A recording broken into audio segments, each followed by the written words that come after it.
What's going on, people? Welcome back to Curtis Shaw TV, back with another live stream, and happy Friday, people, as we look ahead, well, to Christmas on Monday, but also before that, we got business to handle.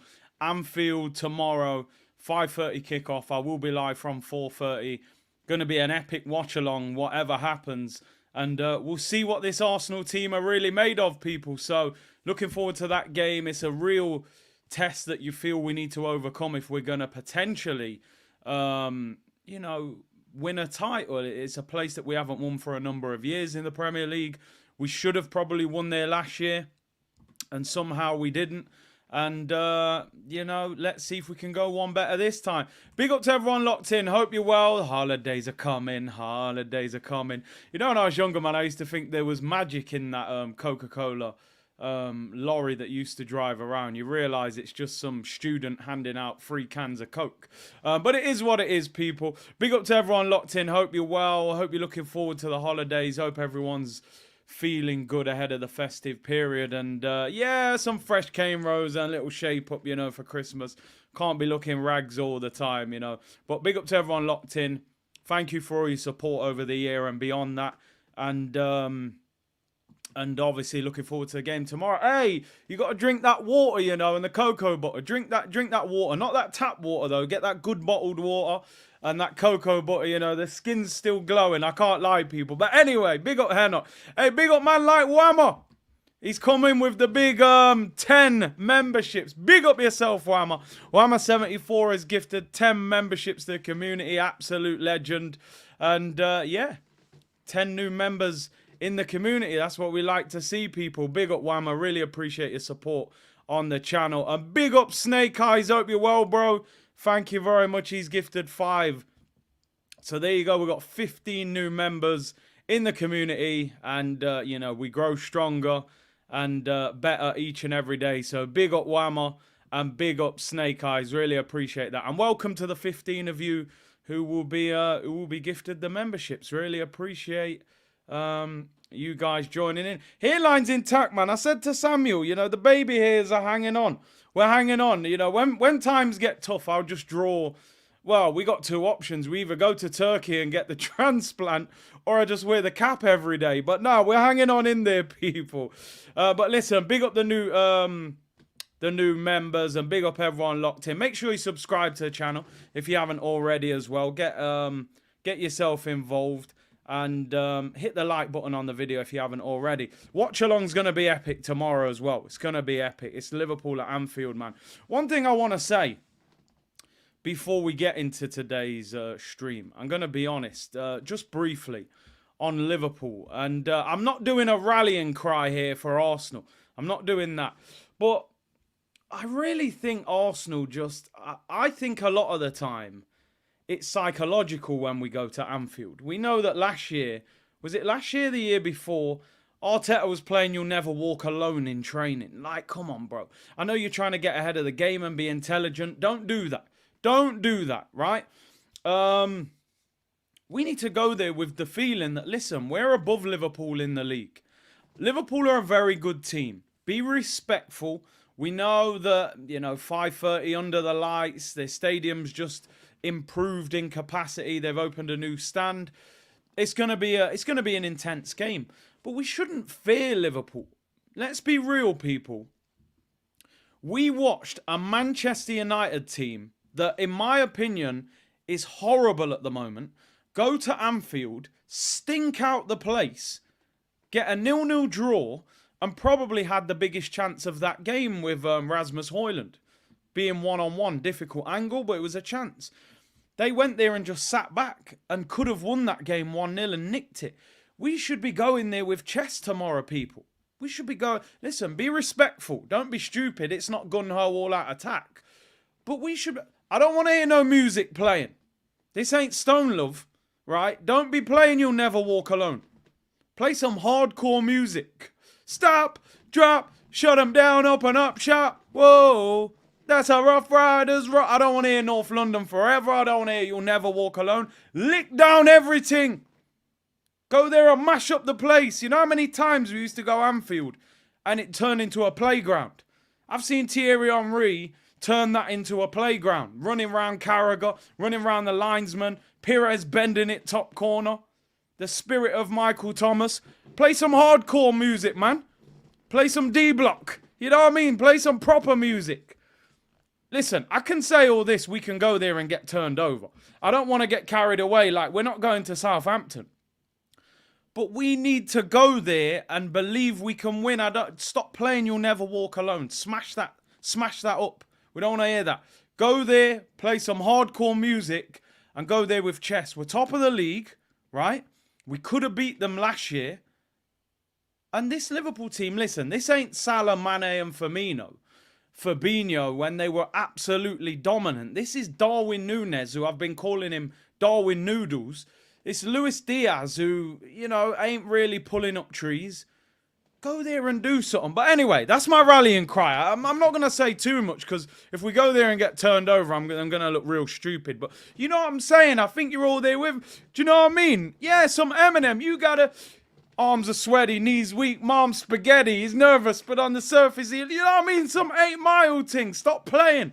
Right, but let me not say too much, because if Darwin bags and we lose, I've ruined it all. But yeah, you know what I'm saying, man? Stop with this soft approach to Anfield. Stop being scared. I've been to Anfield twice. It's not as noisy as they say, man. It's a bit of a myth. But anyway, let's get into the show. I've rattled on long enough. Big up to everyone locked in. Karos, I'm going to get in touch with you as well, because... we need some pre-recorded content on the channel. He's offered to edit, and anyone else who's got any editing skills, feel free to hit me up. CurtisShawTV@hotmail.com. Right, I got 2 letters for you, people. PR. And some of you will say, you're being a conspiracy theorist here. Just back the club. Support the club. Super League came back yesterday, out of nowhere.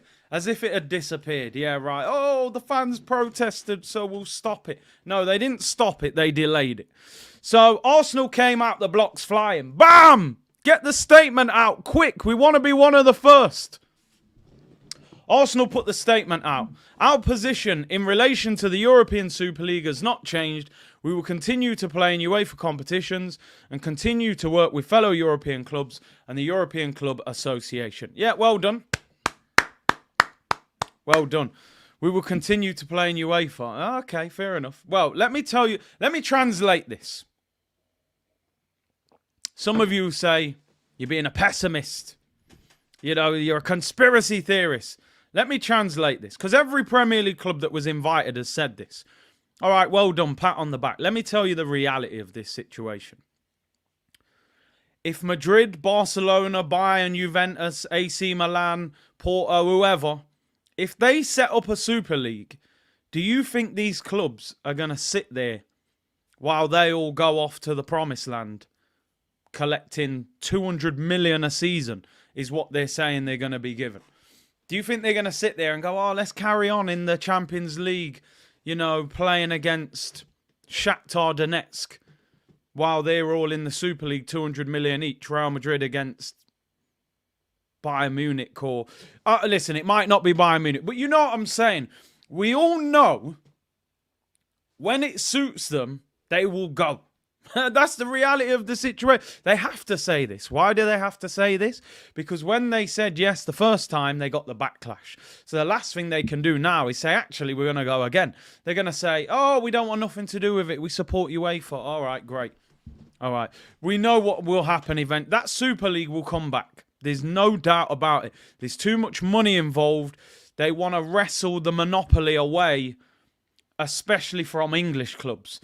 These Madrids, these AC Milans, they don't want clubs sitting here in England like Manchester City. Newcastle could be another Manchester City in 3 or 4 years' time.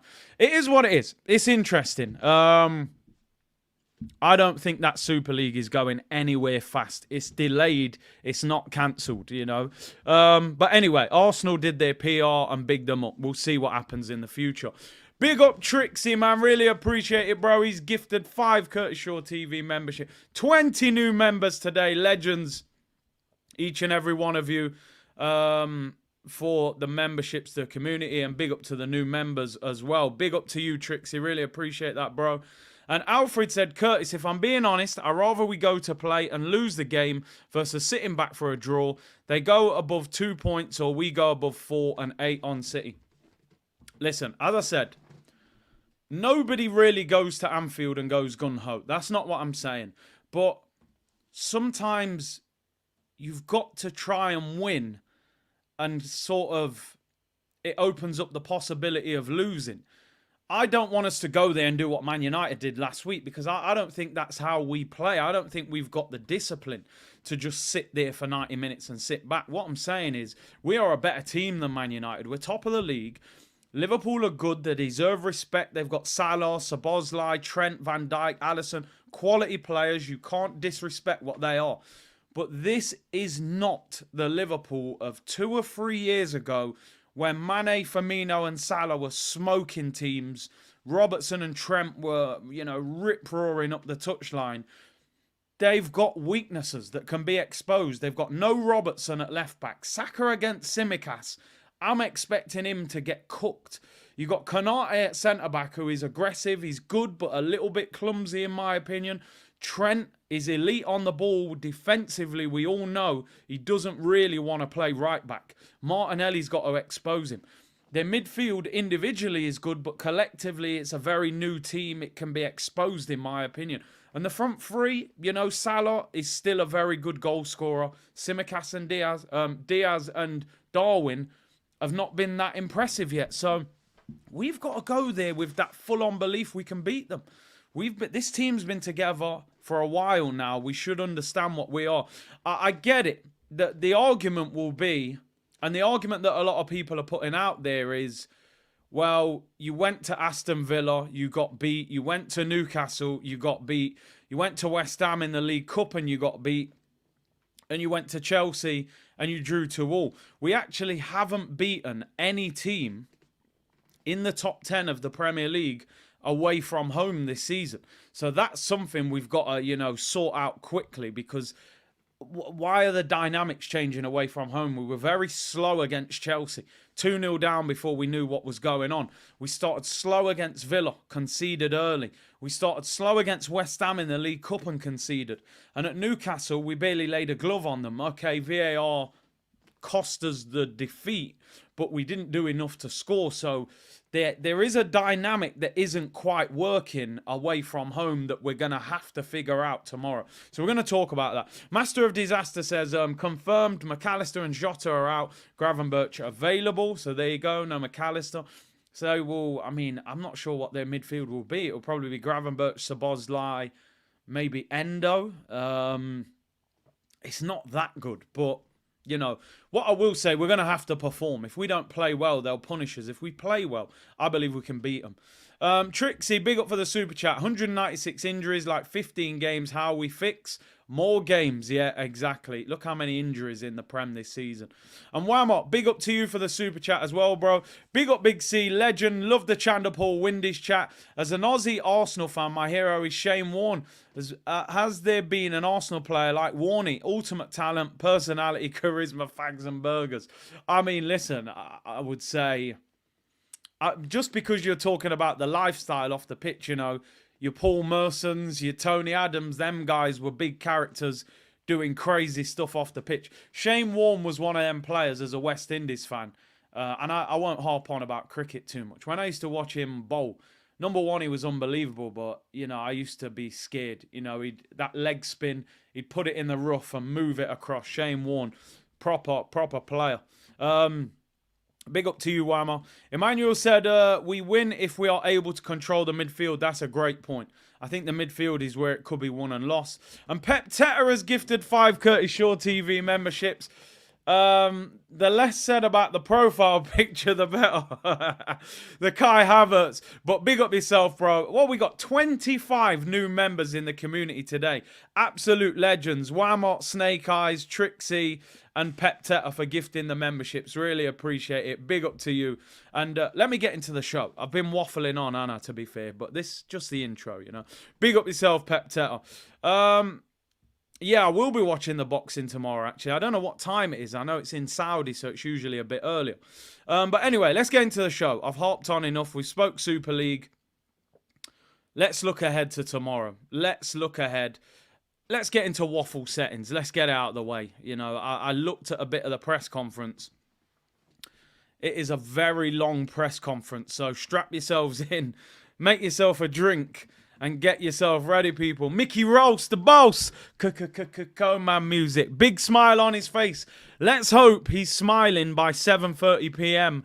tomorrow night. He has not won a game at Anfield in the Premier League since he's been the manager. It's time to overcome that hoodoo. I think it's Anfield and the Etihad, the two places that we haven't actually picked up 3 points under this manager in the league. You've got to start, you know, overcoming those hoodoos, man. And I think Liverpool, I don't want to say they're there to be beaten, but I think if we go there and play well, I think Liverpool will struggle to deal with what we have. Like I said, on the flip side, if you go there and you play like you played against Newcastle, it will be a long day at the office, you know, and that's the reality of the situation. Let me skip through the waffle from the manager himself. Big smile on his face. Interesting that Klopp issued a bit of a rallying cry in his press conference, saying that Anfield and they need the atmosphere and things like that. Some people are saying, oh, is Klopp scared of Arsenal? I don't think he is.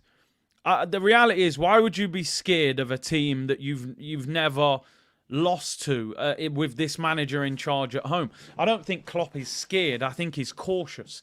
He will be aware that Arsenal battered Liverpool for probably 30, 35 minutes in that first half of that game last year and was 2-0 up. But they turned the game around second half. I think Klopp, yeah, like you said, Klopp will be playing mind games. He's been here before. On our statement on the Super League, we are very clear, exactly the same. We remain in the same position. We love playing in the Champions League and will continue. Are the players against the Super League? He said that's a question for them. I will be skipping through parts of this press conference. It's a very long press conference. On the latest team news, he said Thomas Partey is still finalising his rehab. He still hasn't trained with the team yet. That's bad. A lot of people were saying he might have been in training this week. Mo Elneny will join us this afternoon to see how he feels. As for the rest, no news. Jorginho is a doubt. Jorginho's flu, apparently. On Saturday night under the lights at Anfield, he said it's going to be a special atmosphere. The two teams are in a great moment, in a really good position. Both teams, I'm sure, have prepared the game to win. It will be an intense match. Cliffo got gifted as well. Big up yourself, bro. Big up Clement as well. Saka should get a Tsimikas all game as usual. Whoever controls the midfield wins the game. Klopp is aware Arsenal controlled that first 35 minutes. Leahy said if we go 2-0 up tomorrow, I don't see us giving it away. I think that's what Klopp knows. Defensively, we look stronger this year. You know, it will be a great atmosphere tomorrow, that's for sure. On the chance to be top of the table at Christmas, it's always great to be in the highest position, especially in this league. We'll try and maintain that. On Klopp's rallying cry to the call to the Liverpool fans, he said that's a question for him. We're going to prepare for the game to play better than them, to beat them, and focus on the supporters. If he was surprised by his comments, he said, I don't know. On celebrating 4 years in the job this week, he said, if he'd have taken where we are now, he said, I'm sure I would. We still haven't won enough important things and we want to be better. We want to be more successful. There are a lot of things that we have achieved together in those 4 years, but thanks to those people that have been on the journey with us and the ones that were behind us as well. I just want to say, because, you know, I talk about Arteta a lot, and it's been a roller coaster. Whether you're the biggest Arteta fan in the world or you don't rate him, it's been an emotional journey for every Arsenal fan. Let me say this. I want Arteta to succeed at Arsenal. Just because I've wanted him out the football club at times when I felt like he should have gone, I still want him to be a major success at Arsenal for a number of reasons. Number one, He's an Arsenal man in the sense that he played for the club. He cried when he left. The fact he hasn't managed somewhere else kind of makes it feel like he's our manager. He's ingrained in Arsenal. You know, it's different if you get Ancelotti, who's been at Chelsea, or you got Mourinho when he'd been at Tottenham, or, you know, whoever, a manager that's been at another club. And also, I've always said he's got great ideas. It's just, for me, my thing with Arteta is, you are a good coach. You have a good playing style. I just want to see you win trophies now. You've got to win trophies at big clubs. That's the difference. We've seen managers go to big clubs, play exciting football, get close to winning things. Eventually, they get sacked if they don't win the trophies, because that's what it's about at the top clubs. I believe now he's had the time, he's had the patience, he's had money. He needs a bit more money, but he's had a lot of money. Now you've got to start winning for me. 4 years at this football club is a great amount of time. Not many managers get that at big clubs, considering where we were. So for me, Arteta's got to start lifting silverware. Otherwise, questions have to be asked. That's the difference between being a great manager and you're just a decent manager. So let's see. We'll start tomorrow with that. It's been an interesting 4 years. Let me just read these couple of super chats. Pep Teta, no, we read that Pep Teta one, actually. Thank you for the memberships. Trixie said, in my opinion, Liverpool 2, Arsenal 3, Jesus winner. Are you still in the need for mods, my G, aside from work? Anything you need, you may have more than you can believe. Come on, you Gunners. Yeah, couple of the mods, I believe, are not too active now. So I'm going to add a couple new mods. It'll be the regulars, really, just because you've been involved for a longer period of time. So I'll probably change a couple of the mods. E. Ross said, happy holidays to Cameron, Jerome, and the C-Unit community. Big up yourself, bro. And Break Limit Schooner TV, big up, said, if we lose, Arteta's job's on the line or question. If we lose, see, everything is context, innit? If we went there and played well and got hit with a sucker punch and lost 2-1, you ain't going to question his job. If you went there and lost 3-0 and they battered us, you're going to say, well, you know, that's a hurdle he can't overcome. It's all in context, really, innit? But listen, hopefully we win. And Vegas Gunner said, Raya is a major concern, very short for a goalie and bad at judging crosses in the air. Liverpool will ping the ball in the box continuously. You've made a great point there, and something I'm going to talk about David Raya and about what we're going to face tomorrow with Liverpool. I think people have to understand Van Dijk and Konate are massive.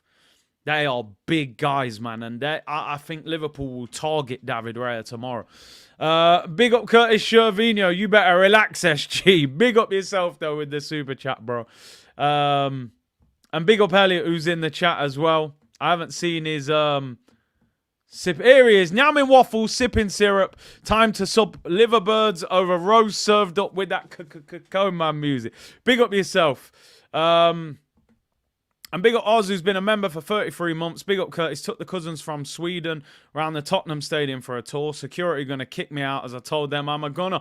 You obviously don't get on well with the cousins if you took them to the toilet. And a Pender, bony face over Osimhen or Ivan. Penalty, says Canadian Gooner. Well, we'll talk strikers at the end. Bonyface and Openda, I haven't watched enough of them, but I have seen their highlights. They do look good. Let me get through the waffle. I'm waffling. On his favourite memories of playing at Anfield, winning there as always. Last time we beat them was a while ago. On how recent results impact the atmosphere at Anfield, every game is different. Let's skip it. If he prefers playing or managing, he said, I don't know, to be fair. I always say there's nothing like playing. I think playing is better than managing, but it's the next best thing. I'm playing well for 28 minutes last season. He said, 28, Mamma Mia, I thought he was 27. I'm assuming he had a little smirk on his face. You know, I don't think he was singing, Mamma Mia, here we go again, Mama. I'll stop. I should not be singing ABBA. I was singing DMX 15 minutes ago. Now I'm singing ABBA. Anything can happen here, people. On how he will manage the squad's state of mind after Granit Xhaka's approach last season. He said all the games, but Xhaka did that in many games and we won. Nobody talks about that. It's a little bit too simplistic. Obviously, a lot of people blamed Xhaka for, riling up the Liverpool crowd and, having a bit of a confrontation with Trent. And we sort of got cooked from that moment in the game, which led to, obviously, Zinchenko crying and getting nutmegged and all kinds of madness was going on. On what the players have learnt from last season, he said there's certain things we didn't manage well, the way we allowed them to run, especially after things that we didn't do well enough. But as well, we had some big situations. Even after those, we could have killed the game. When you have the opportunity, you have to do that.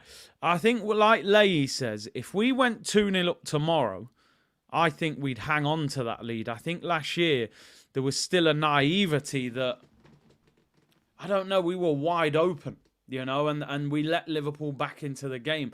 I've said at times this year, we go 1-0 up and we look like we're hanging on to the 1-0. And I'm like, you've got to be 2 or 3-0 up, surely, before you close up shop.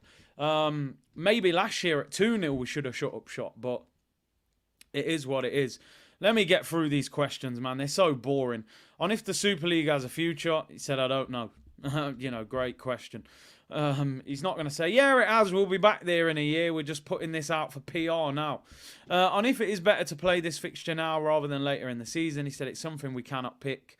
I think it is better to play now. Get it out of the way.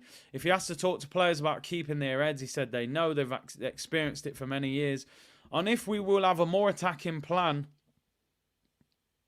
compared to Manchester United. Said, well, we'll have a game plan to beat them and leave Anfield with 3 points. And if we knew last season's game would impact the title race, he said, no, it was that run of games. We had a few draws in a row. That was part of it. We had moments we could have killed the game. And I actually think that Liverpool draw last year was the start of the ball rolling down the hill. It was the end of the season. Not the end of the season. It was the start of the end of our title potential. You know, we started drawing silly games and all stuff like that, you know. On if he would consider the 4 years a success, he said, I'm really happy where we are now and how we've achieved things, how we've behaved through difficult moments from everybody at the club and how they feel. It's a joy to be here. We need to be better because we're not satisfied. I like that. Keep telling. We shouldn't be satisfied either. We need to win the big trophies. Then we can talk about, you know. It was the beginning of the end at Anfield. It was. It all went downhill. Has he spoken to the board about the Super League? He said the conversations we had were clear. If anything can compete with English football, I said, I don't know. We're privileged to have the league we have. If there is a change in his managerial management that has impacted our discipline, he said it's true. This is a period you try to coach the team in the best way, efficient. We don't want to foul. We want to win the ball as high as possible, nullify our opponents. How much the relationship of Gabriel and Saliba has improved, he said they click straight away. That's something I was really hopeful for, because when you talk about partnerships, chemistry is key. They complement each other in a great way. I think they're an unbelievable partnership. I think they've been the best centre-back pairing in the Prem this year. Stones and Diaz last season, but they've had a lot of injuries and they haven't always played together, a lot of rotation. So I think Gabriel and Saliba have been outstanding. Let me get through this. On the chance to get his first win at Anfield, he said, we've done it at Old Trafford, Stamford Bridge and other places. Now we've got to go there and win. Is silence in the crowd the key to getting the result? I think you have to play better than them and you will silence the crowd if you're dominant. If the players have to accept there will be periods they can't control, he said, you're going to suffer in every game. What it takes to turn those moments around, you teach them certain things. Would he be sad to see Barcelona in the Super League? He said, that's not for me to judge. What's the most important to look after in football? He said, I don't know. Whatever the decision is, everyone in football are involved in. The soul of the game is the supporters and the players. Oh, it's over. End the stream. We're not ending the stream, but end the waffle. I can't take no more. I've had enough. Next up, start trouble inside the Waffle House. Dipset settings. End that. That is one of the worst press conferences ever. One of the most boring. I'm glad it's over. Young Gunner, thank you for the super chat. Mikel is a good coach, not an elite manager. Wenger built the house. Arteta turned the lights on. I saw that the other day. I like that. But sometimes he's late paying the electricity bill. No, you're right. Sometimes, you know, back in the day, when I was growing up, you used to have the, what was the thing, man? You know where you top up your electricity? We didn't have the bill. You had to top it up. When times were hard, man, you had to go on emergency for a couple of days. £5 or £10 emergency. This brother, he ain't pressed the emergency button. The fridge has gone off. All the food's defrosted. He's mashed up everything. Them 8th place finishers and that, and finishing second last year when we could have won it. Man never pressed the emergency button quick enough. But big up. Trixie said, God, these questions are constipation. I want to know which route he's taking to the stadium. Shame, really. Mickey Ross, the driving instructor. Exactly. And Rudolph the red-nosed reindeer. I shouldn't really. I'm sure people say that to you all the time. Big up Rudolph George. Thank you for the super sticker. Say hi to Santa Claus, Rudolph. I'm sorry, information and entertainment. It's nothing personal, people. Big up yourselves, though. Anyway, look, I mean, Monty's got a picture of me with my cone on my head. They were tough times. Them streams, by the way. We were probably 8th in the Premier League at the time. Anyway. Retzel said, Happy Christmas, Curtis and the family. I've been playing Jacob Miller 1990 Xmas song in repeat. The wife hates me. Big up yourself. Okay, you get it. Liverpool fan, you're in here, but you know what it is. We're all a dysfunctional community, but it works, people. It works. I can't help it. Anyway, let's move on. Enough of that waffle. I was half asleep going through that. Let's talk transfers. David Ornstein decided to come out and try and smash some dreams this Christmas. He's moving like the Grinch. Yeah, Cone. Moving like the Grinch, Ornstein. He said, listen, we ain't spending no money in January.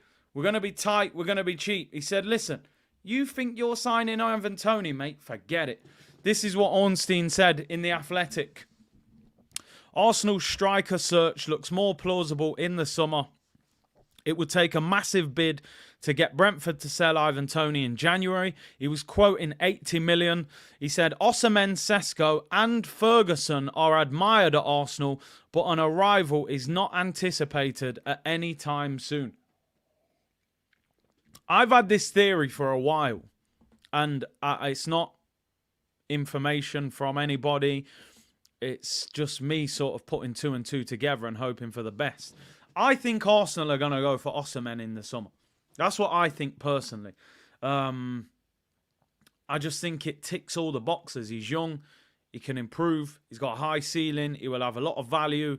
You sell a lot of shirts. That 100 million, we've proved we can pay that. It is a release clause, no negotiation. For me, Ferguson is not ready, in my opinion. Sesko, I haven't seen enough of him. A lot of you like him in the comments. I can't really comment.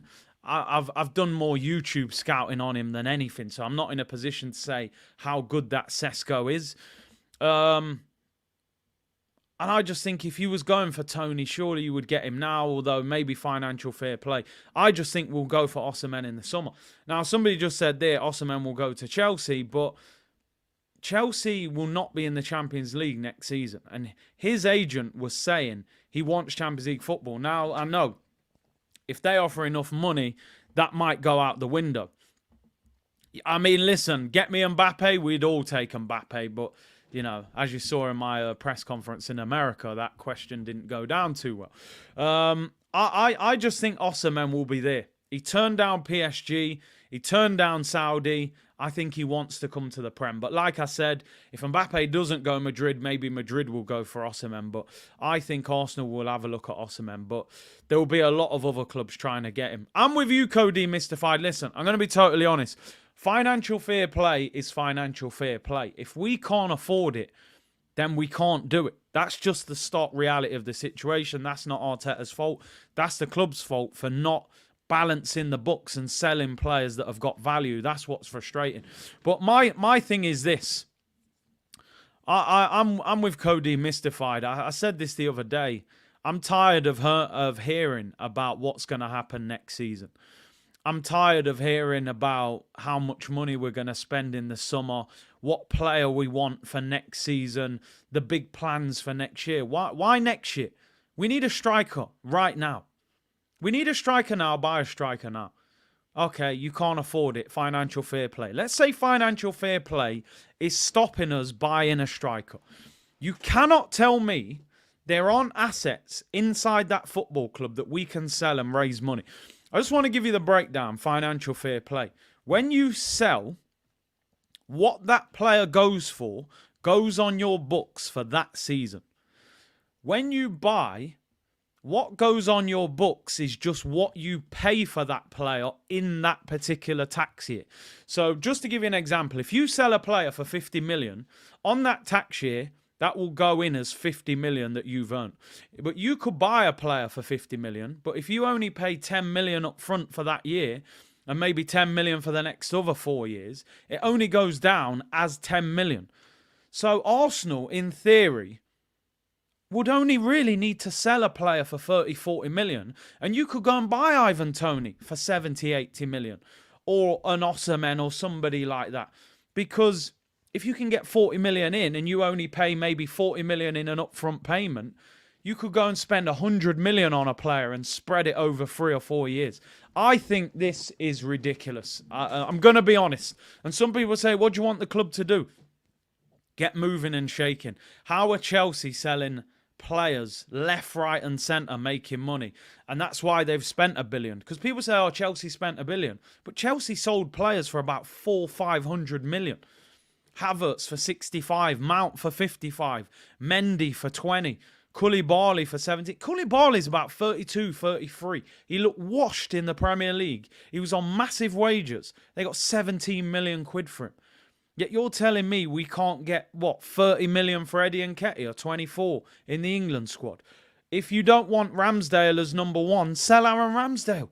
Chelsea need a goalkeeper. Newcastle need a goalkeeper. Go and get 40 million off them. He's England's number 2, 24 years of age. Smith Rowe. I like Smith Rowe and I wouldn't sell him. But if you said to me right now, sell Smith Rowe gets you a top striker, Smith Rowe's going. Sell Fabio Vieira back to Portugal. There are players at Arsenal that have got some decent value that can be sold in January that would enable us to go and buy a striker. I just hope we're not sitting here at the end of May saying a top striker would have got us the title. Let's see. I don't know. We need to get moving and shaking. I'm sick of us always talking about financial fair play and sell some of the squad players then in that case. But I know it's easier said than done, but that's what Edu gets paid a lot of money for. They're preparing us for Guirassy. He's being linked with Man United. He's a bit of a one-season wonder, but he's got 17 million release clause. I think he's top scorer in Germany. Big up Matt the Southern Gooner. He said, we don't learn, do we? If we blow this opportunity again to buy what we need. I'm telling you, it's like your mum giving you the money and you buy cereal and forget to buy the milk. Like, you've done half the job. Also, we've got Declan Rice, but we need a striker, but we're not going to buy a striker. We'll just go along with what we've got. I don't know. It's frustrating. We always seem to be one piece of the jigsaw missing. Kroenke out, Big C, says Ziggy. I mean, listen. The Kroenkes have improved. There's no doubt about that. I'm still not sure that they are the owners to win as the Premier League. I don't know. But what you certainly can't do when they're the owners is waste money. You've got to get more signings right. And Matt said, mark my words, we'll get one of those chaps from relegated Santos FC, Eddie and Reece plus cash equals buy who we all know we need. You're right. Listen, you can't tell me that a Brentford wouldn't take Eddie and Nketiah plus cash. Or, like you said, Eddie plus... There are ways and means, man. They need to get moving and shaking. The Kroenkes have spent money, but is it enough and is it at the right time? If you are an owner of a business, Kroenkes backed Arteta in the summer, 200 million. I can't complain. They backed him in the summer. Havertz is still a big question mark over that deal. He's improved, but it's still not enough. 65 million, that maybe should have been spent somewhere else, but we'll see at the end of the season. If you get to January and you're top of the Premier League and you go to the Kroenkes and say, listen, I know you give us 200 million, but a top striker wins us the Premier League or 2 players wins us the Premier League. Even if you've got to move some of the money from the summer and say, listen, don't give us 200 in the summer. Give us 150. I need 50 million. Or, Edu, I need you to sell me Ramsdale or somebody so that I can go and buy another player of high quality. That's what they've got to do. Do the deal. Do something. Don't sit there. There is 3 or 4 players that we can sell that are not offering a great deal at the moment that would enable us to go and spend money. They have invested the Kroenkes, but I still don't believe they're desperate to win the league. If I was the owner, I'd be sitting there with Mikel saying, what do you need to win the title? Okay, we're going to have to do something. Edu, you got to sell somebody and get 40 million in, and we got to go and buy a striker. But we'll see. We will see. It's the wind, Curtis. Well, Robbie said it was windy at Villa Park, so let's hope it's not windy at Anfield tomorrow. Listen, like I said with Ornstein, not everything he says is gospel. He said we couldn't afford Nicolas Pepe. he was holding the shirt up a week later. What Ornstein did say, though, and Jeremy, you're right. It sounds easier said than done. I know we're not playing Football Manager. I can't just offer him to clubs. The bid comes in, I sell him, and I know it doesn't work like that. It's more difficult. But we know West Ham and Newcastle are interested in Smith Rowe. We know Brentford, West Ham, Crystal Palace have all been linked with Eddie Nketiah. We know Marseille were interested in Fabio Vieira. We know that Chelsea and Newcastle need a goalkeeper. We've got Aaron Ramsdale sitting there as second choice. Whether he should be first or second is a different question.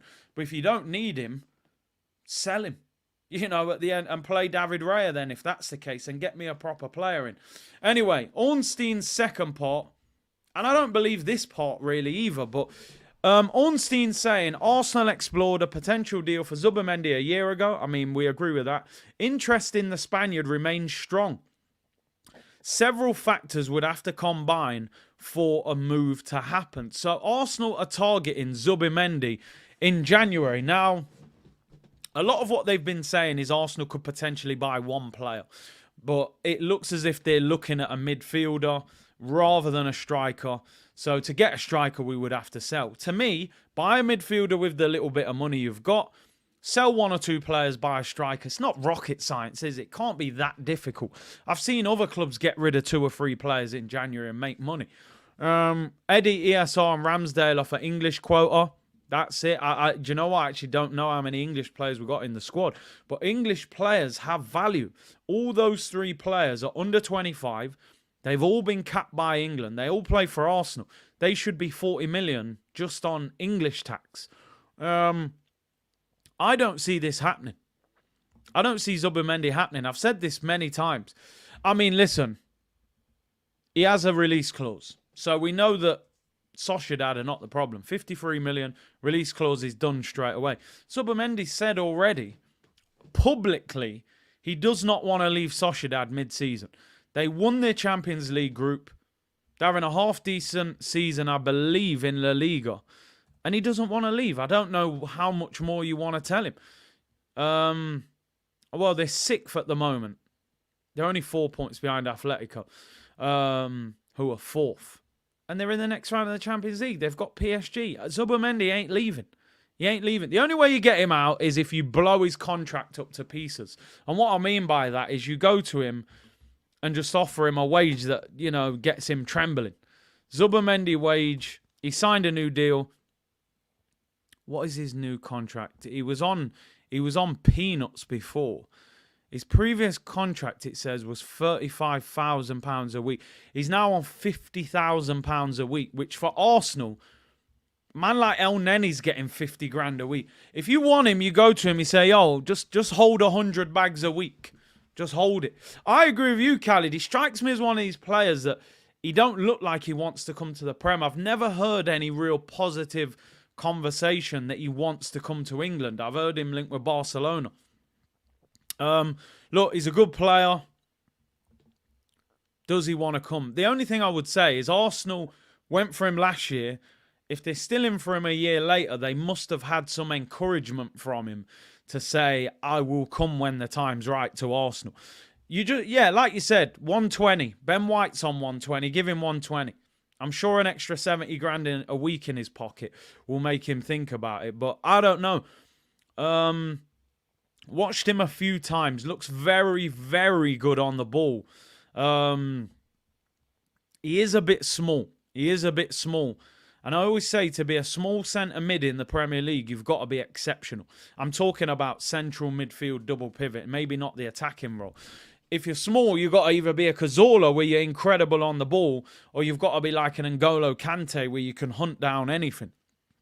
Otherwise, you end up caught in between and you end up as a, Lucas Torreira. So Zubimendi, to me, I don't think it happens in January. I think Arsenal are wasting their time, to be honest. I think in the summer, you can probably get him out of there, but now I don't see it. Use water, Craig's mum. Craig and Day. Oh, big up yourself, E-Ross. You know about the films, bro.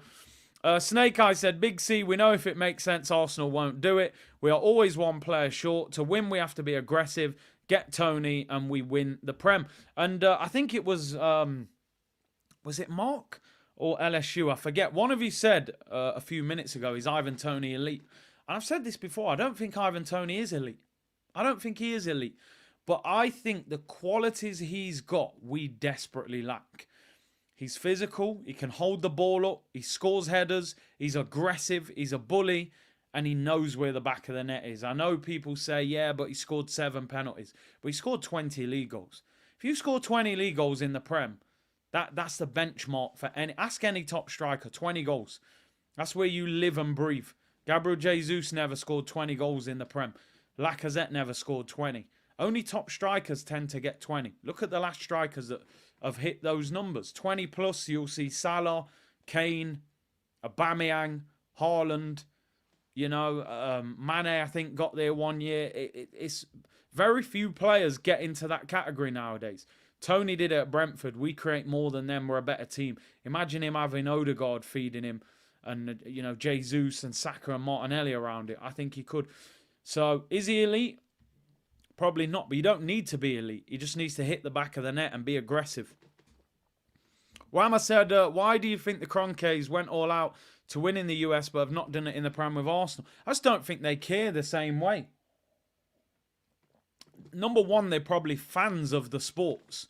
You can see when they win things in, you know, the NBA and American football, they're there. They're wearing hats. They look like they're fans of the sport, number one. And like I said, they're present. They go to games. When's the last time you saw the Kroenkes at the Emirates? Even in a good season, I haven't seen them for months. So I think Arsenal to them is a business.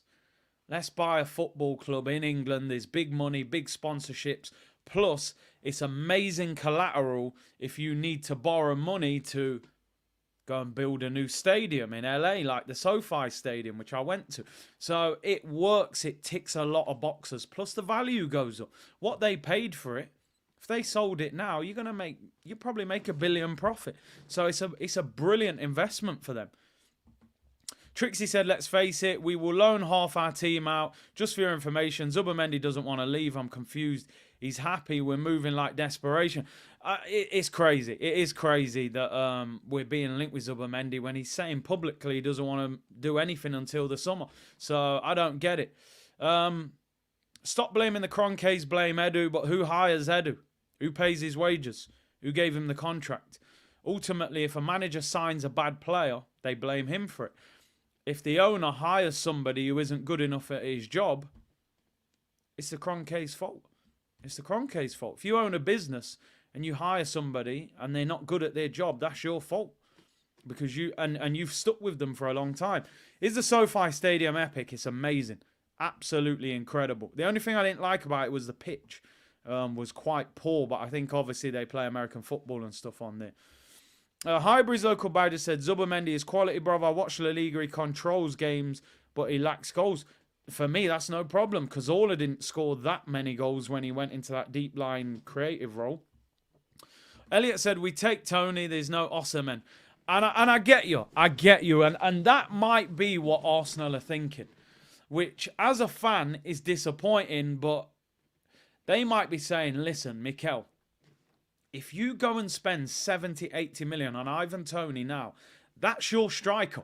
You ain't coming back for Osimhen in the summer. You're done. That's your striker for 2 or 3 years. You've got Jesus on 200 bags. Ivan Toney would be 200 bags. It would be 70 million. That's you. You ain't buying no one up front in the summer.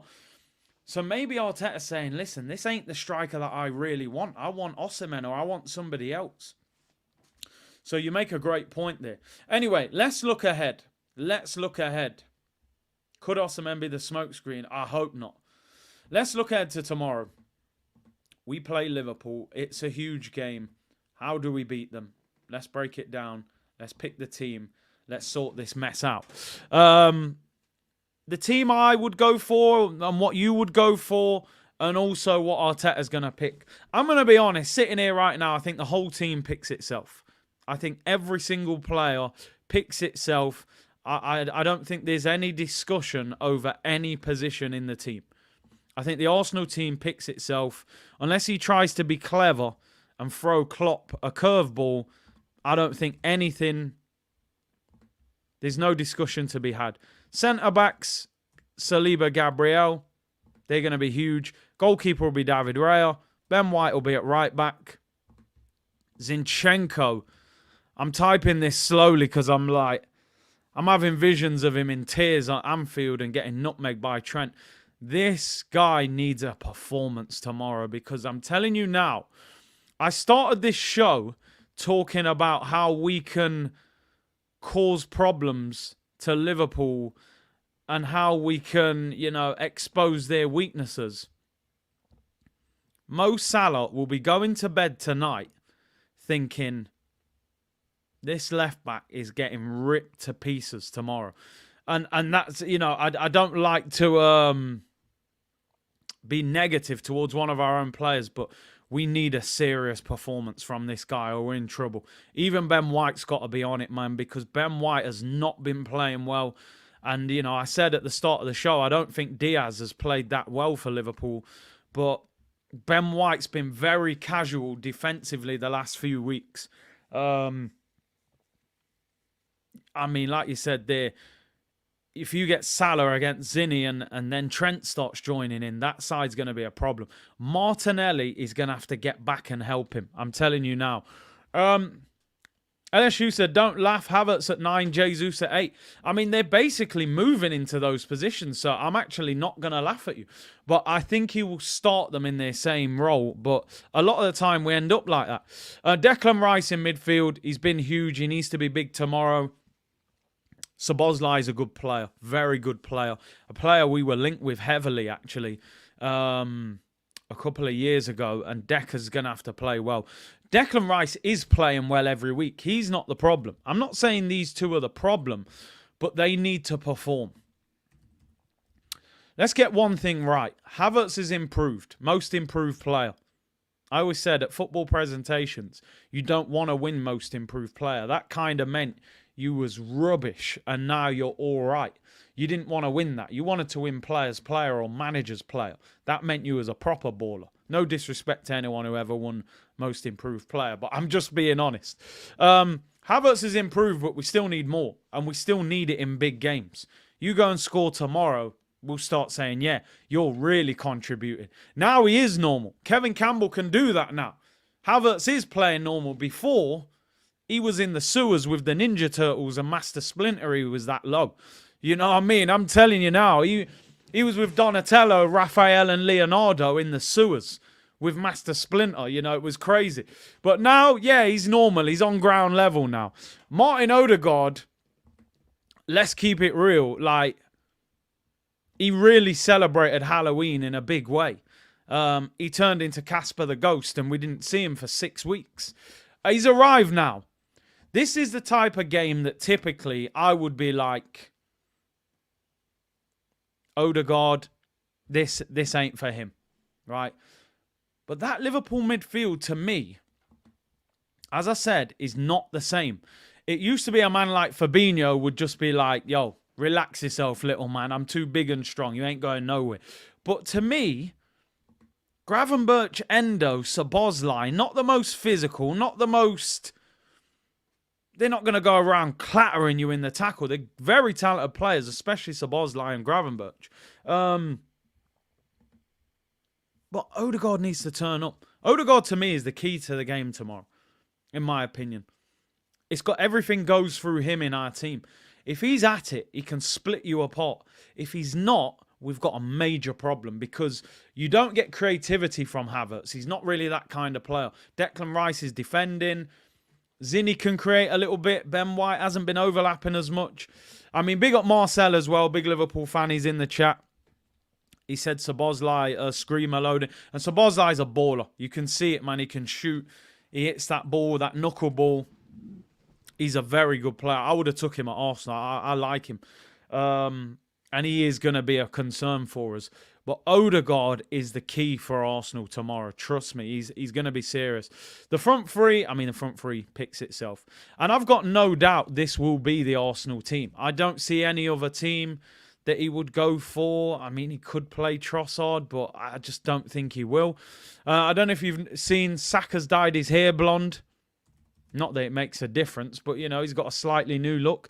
Maybe he'll confuse Tsimikas. He won't know who he's marking. What is the key to this game? You've all said it in the comments, the midfield.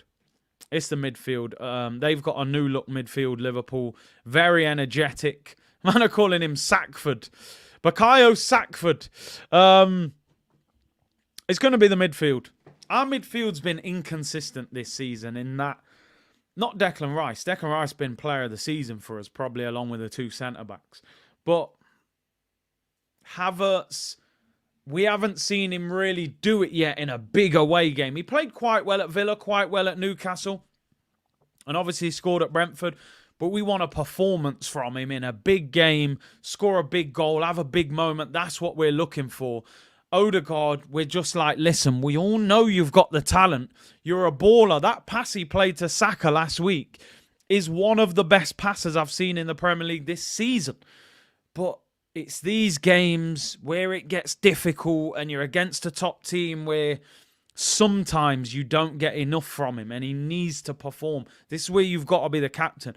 Kay said Endo, Jones and Szoboszlai. So he thinks Gravenberch will be on the bench. I know they said Gravenberch is back fit, but I did see that they said he was suffering with fatigue. So will they risk him from the start? That'll be interesting. Alfred, big up, bro. He said, some Arsenal fans are like the guy who say, next year I'm going to the gym knowing damn well he's not. Do it now. Go get Tony and win now. Stop waiting. And I'm with you on that. I always say to people use January the 1st as a reference point. And I get it. New year, new opportunities. I get that. I'm going to do this. That's what people say. I always say you can start today. It's the 22nd of December today. Oh, January the 1st, I'm going to do this.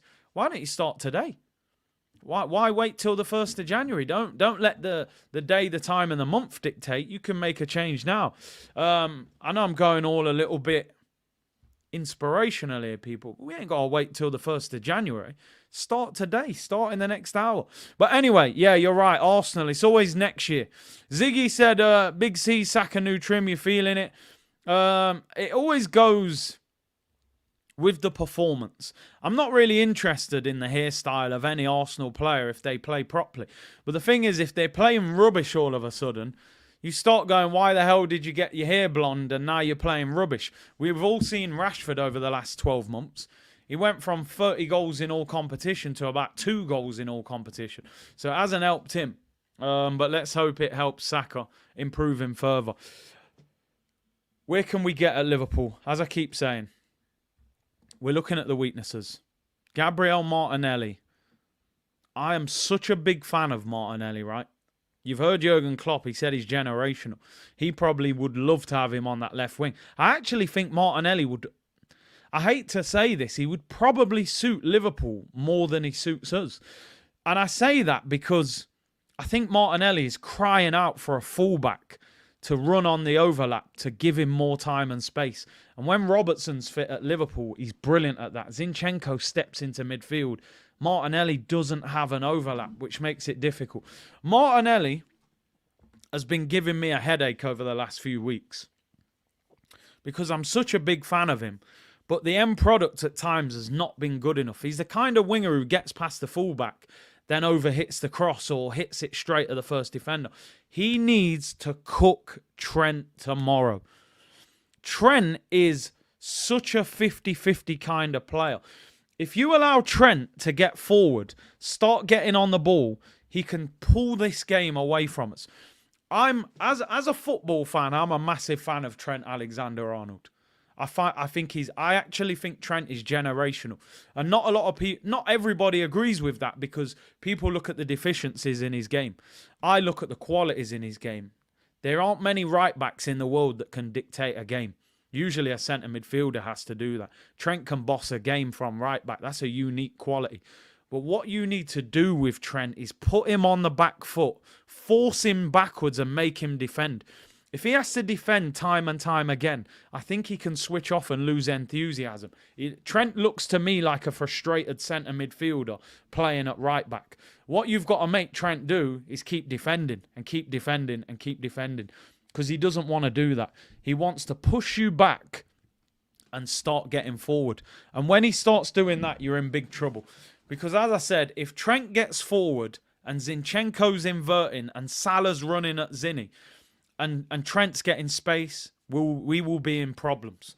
That's where they will hurt us. Our left-hand side tomorrow is where Liverpool will target us. There is no doubt about it. Is Trent better on the ball than Zinni? Every single day of the week. Zinni's good on the ball. Trent's elite on the ball. Zinni don't boss games for Arsenal. He has good games. He can contribute. He don't boss games. You know, he don't score many either way in that position. He don't take free kicks or nothing. So, yeah, Trent's way better than Zinni on the ball. I wouldn't even put him in the same bracket. So, Trent is a key in that game tomorrow. If you push him back, he can become a weakness. If you allow him to get forward, he can hurt us. The other weakness, in my opinion, is Tsimikas. Andy Robertson is a very, very, very good left back. He's been super consistent. If I'm Saka, I'm thinking Tsimikas can get cooked. I don't think Tsimikas is that good. He's got a good delivery on him. He can get forward defensively. You know, I think Liverpool's fullbacks can be got at by our wingers tomorrow. I really do. As I said, on the flip side, Liverpool might be looking at Arsenal going, we can get at your fullbacks because Salah against Zinchenko doesn't look great on paper. And Ben White hasn't been that great in the last few weeks. Diaz hasn't been that great at Liverpool, in my opinion, either. And as a few of the Liverpool fans have been saying, they've got no Jota, which I'm delighted about because he always seems to score against us. Was it last year or the year before when Ben White was twerking? He had him on the floor. Twisted him up. And Firmino, thankfully, has left Liverpool because that guy scores every single time we play against him. So, listen, it's such an intriguing battle. I think the fullbacks of both teams are the weakness, to be honest. I think they will get at our fullbacks, we'll get at their fullbacks, and obviously that midfield battle. But listen, I think we've got quality in there. I really do.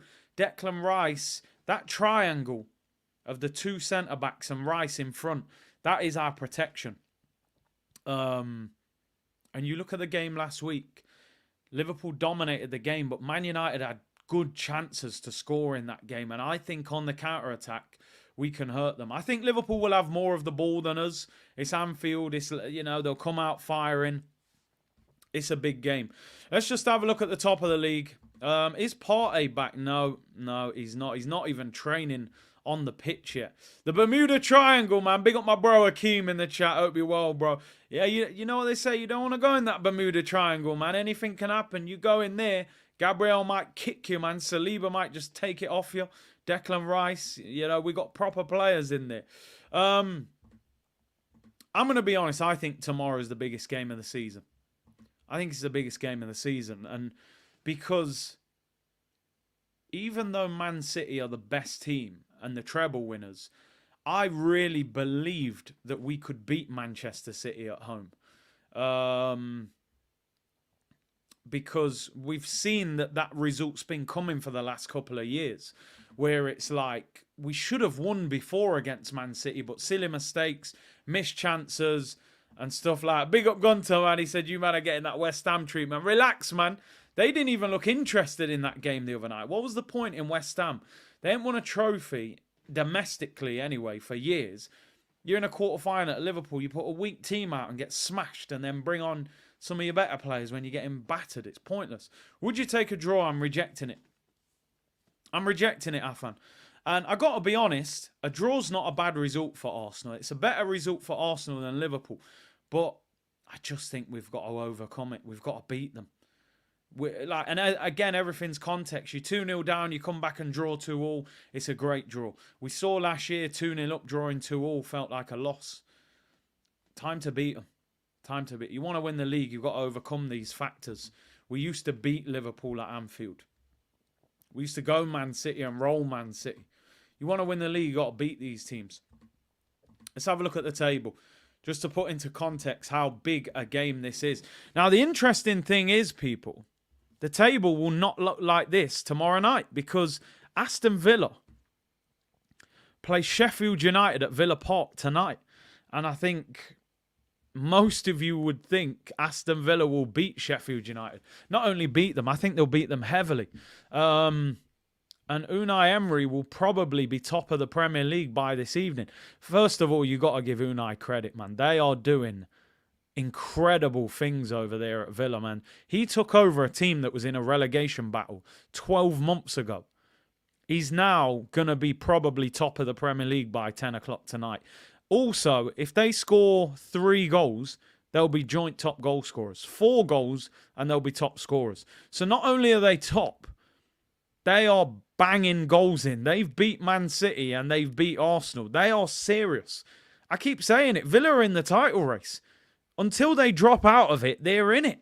They are in it. We can't underestimate them and just think, oh, it's Villa, they'll drop out of it.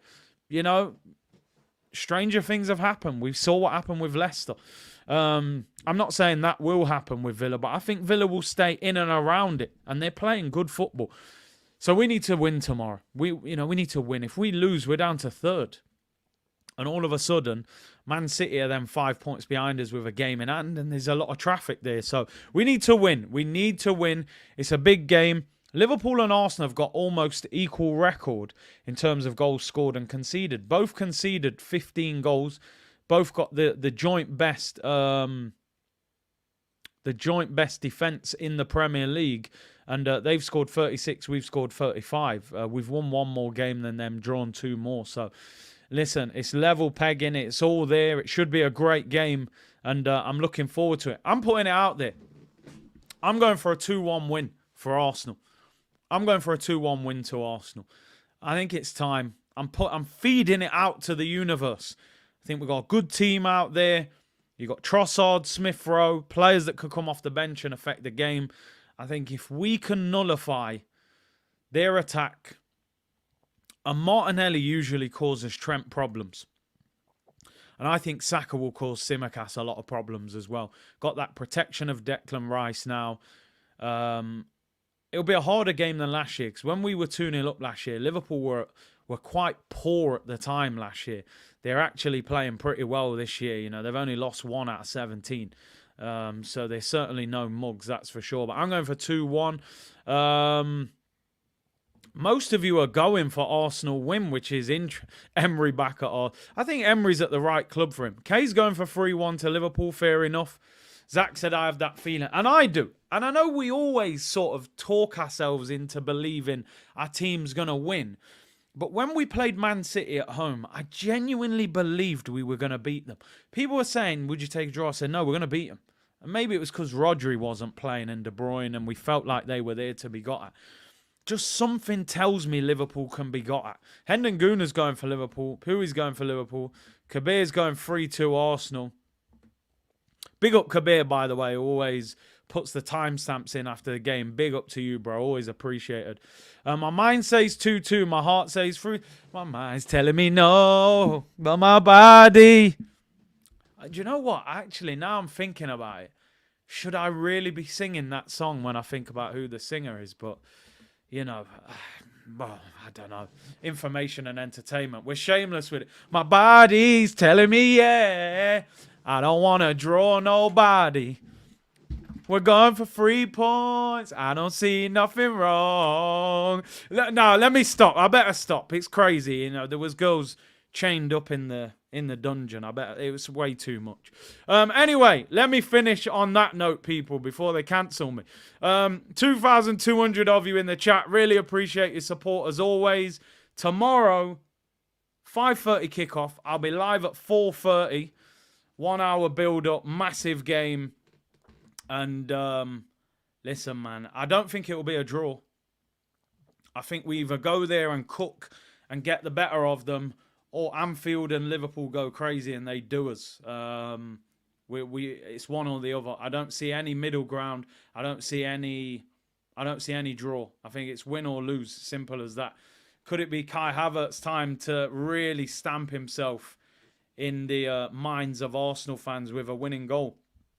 We'll see. But listen, big up to each and every one of you for tuning in. Thank you to everyone who gifted memberships to the community. Welcome all the new members. Subscribe if you haven't already. And like the video on your way out. Big game tomorrow. Arsenal against Liverpool. Take care, everyone. Bless.